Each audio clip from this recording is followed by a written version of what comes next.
నమస్తే welcome to our channel నేను మిషాల్ని singer Mangli ఎట్లా వెదిగిందో ప్రజలు చూస్తూనే ఉన్నారు ఆమె చిన్నప్పటి నుంచి ఆమె సాంగ్స్ తో పాటలు పాడుతూ వచ్చింది మరి ముఖ్యంగా చూసుకుంటే ఆమెది ఇటీవల 2 డేస్ బ్యాక్ ఆమె బర్త్డే జరిగింది ఆ బర్త్డేలో కొంతమంది ఇన్వైట్ చేసుకుంటూ కొంతమంది అంటే ఆమె ఫ్రెండ్స్ని కావచ్చు ఆమె పార్టీలో ఉన్న వాళ్ళని అంటే కొంతమంది ఇండస్ట్రీ వాళ్ళని కూడా కొంతమంది ఇన్వైట్ చేసుకుంటూ వచ్చింది సో ఆ పార్టీలో ఆమె డ్రగ్స్ తీసుకోవడం గంజాయి తీసుకోవడం కలకలం రేపింది మరి ముఖ్యంగా చూసుకుంటే ఇది మంగ్లీకి తెలిసేలా చేసిందా లేకపోతే ఇంకా వేరే కోణంలో ఏమన్నా జరిగిందా ఇలాంటివన్నీ తెలుసుకోబోతుంది స్టూడియోలో ఉన్నారు పొలిటికల్ అనలిస్ట్ శ్రీలీల గారు ఉన్నారు వారిని అడిగి కొన్ని విషయాలు మనం తెలుసుకుందాం నమస్కారం మేడం నమస్తే మేడం మంగ్లీ ఇటీవల బర్త్డే పార్టీలో ఇటు హైదరాబాద్ శివార్లో జరిగిందని మనకు వచ్చిన సమాచారం మరి ముఖ్యంగా చూసుకుంటే ఆ బర్త్డే పార్టీలో కొంతమంది ఇన్వైట్ చేసుకుంది ఇటు సినీ ఇండస్ట్రీలు కావచ్చు ఆమె ఫ్రెండ్స్ని కావచ్చు కొంతమందిని ఇన్వైట్ చేసుకుంటూ వచ్చింది ఆ పార్టీలో ఆమె గంజాయి తీసుకుంది గంజాయి తీసుకున్న డ్రగ్స్ తీసుకున్న ఆమెకు సంబంధం లేకుండా ఉందా లేకపోతే ఆమె కావాలని తీపిచ్చుకుందా లేకపోతే ఇంక వేరే వాళ్ళ ద్వారానా ఏంటి ఏం జరుగుతుందంటే ఏం చెప్తారు మేడం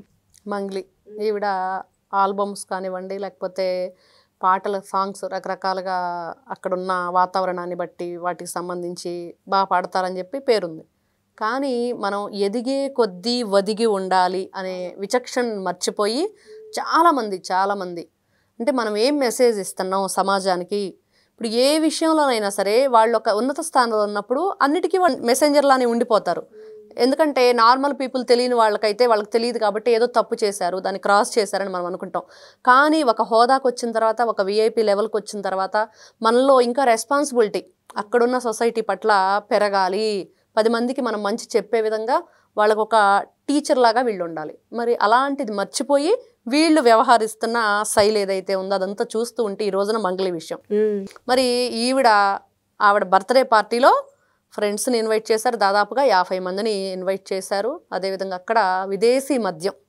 మరి అదేవిధంగా గంజాయి అంటే ఒకవేళ మద్యానికి సంబంధించింది ఏదైనా పెట్టుకుంటే ఖచ్చితంగా ఎక్సైజ్ శాఖకు సంబంధించి వాళ్ళ నుంచి వాళ్ళకు ఒక లెటర్ పెట్టుకొని మేము ఇట్లా అని చెప్పేసి పర్మిషన్ తీసుకోవాలి అదేమీ లేకుండా మరి ఈ రోజున ఆవిడ చేసిన కార్యక్రమం ఏదైతే ఉందో దాన్ని అసాంఘిక కార్యకలాపాలు అని అంటారు పోలీసులు అదే రాశారు తెలంగాణ పోలీసులు ట్విట్టర్లో కూడా ట్వీట్ చేయటం మనం చూసాం మరి ఇవన్నీ చూస్తూ ఉంటే మరి ఏం జరిగింది ఏంటి అంటే పోలీసులు వెళ్ళినప్పుడు దాదాపుగా ఏకూజామున 2 o'clock ఆల్రెడీ మిడ్నైట్ దాటిపోయి మనం సెకండ్ డేలోకి వెళ్ళిపోయిన తర్వాత కూడా అక్కడ వాళ్ళు గంజాయి మత్తులో విపరీతంగా డీజే సాంగ్స్ పెట్టేసి సౌండ్స్ అక్కడ గందరగోళాన్ని సృష్టిస్తూ ఉన్నారు వీళ్ళు వెళ్ళి అక్కడ విచారించడం ఎవరి దగ్గర ఏంటనేది వాళ్ళు బ్లడ్ శాంపిల్స్ తీసుకుంటే గంజాయి పాజిటివ్ వచ్చింది కొంతమందిలో మరి కొంతమంది వెళ్ళిపోయిన వాళ్ళు కూడా ఉన్నారు అక్కడి నుంచి పార్టీ అయిపోయాక మరి వాళ్ళ దగ్గర కూడా వీళ్ళు ఇంకా విచారించాలి సేకరణ చేయాలని చెప్పి చూస్తున్నారు కానీ ఇక్కడ ఎందుకు డౌట్ వస్తుందంటే ఎక్కువ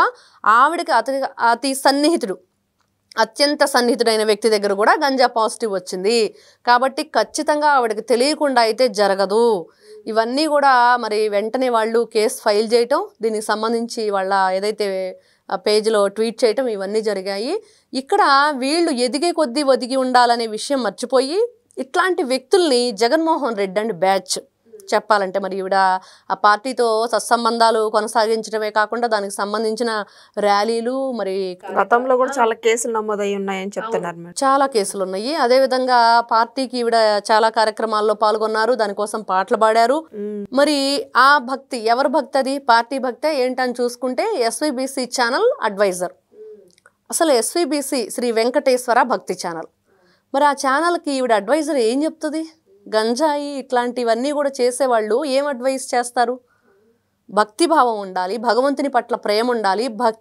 దేవుడు అంటే ఫస్ట్ భయం ఉండాలి అవేమీ లేకుండా సొసైటీ పట్ల వీళ్ళకి ఏమీ లేనప్పుడు ఇంకా భగవంతుని గురించి ఏం ఆలోచిస్తారు కాబట్టి ఇట్లాంటి వ్యక్తులను అప్పుడు జగన్మోహన్ రెడ్డి గారు ఏ విధంగా పెంచి పోషించాడు అనేది మనకు కనిపిస్తుంది ఆవిడ ఏ రోజు కూడా ఛానల్ విజిట్ చేయటం కానీ వాళ్ళకి ఏదైనా ఆ కార్యక్రమాల్లో తనకున్న హోదా ఏదైతే కల్పించారో అప్పుడు పార్టీ దానికి న్యాయం ఏదన్నా చేశారంటే కేవలం శాలరీ తీసుకొని వదిలేసింది కానీ ఎక్కడా కూడా అక్కడికి వచ్చేసి ఏ రోజు దానికి అడ్వైస్ చేయలేదనేది ఈ రోజున వినిపిస్తున్న మాటలు మరి అదేవిధంగా గతంలో ఈవిడ శ్రీకాళహస్తీశ్వర దేవాలయంలోకి వెళ్ళి ఆవిడకి సంబంధించిన పర్సనల్ ఆల్బమ్కి అక్కడ వీడియోలు తీసుకోవడానికి అక్కడ పర్మిషన్ ఇప్పించారు వైఎస్ఆర్సీపీ అధికారంలో ఉన్నప్పుడు అంటే భగవంతుని ఏ విధంగా వీళ్ళు అపహాస్యం చేస్తూ అవహేళన చేస్తూ అంటే ఇంకా అక్కడున్న హిందూ సాంప్రదాయాన్ని దెబ్బతీసే విధంగా వీళ్ళ పని అయితే కనిపిస్తుంది ఇక్కడ వీళ్ళు సొంతంగా ఈ రోజున బర్త్డే పార్టీ చేసుకుందా అంటే ఈవిడ అసలు ఏంటి ఎవరు అనేది వచ్చేస్తుంది మొత్తం.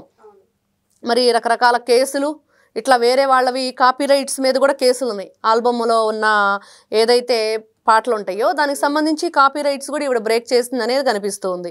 ఇన్ని విధాలుగా ఉన్న ఈవిడ్ని మరి ఏ విధంగా ఈ రోజున ఈ పని చెయ్యలేదు అని ఆ రోజున పోలీసులు కూడా మీరు వీడియో ఆపేయండి అని మాట్లాడటం, మా రూల్స్ని మీరెందుకు బ్రేక్ చేస్తారు, మా రూల్ మేము పాటిస్తామని చెప్పేసి వాళ్ళు అక్కడ ఒక ఆర్గ్యుమెంట్ అయితే నడిచింది.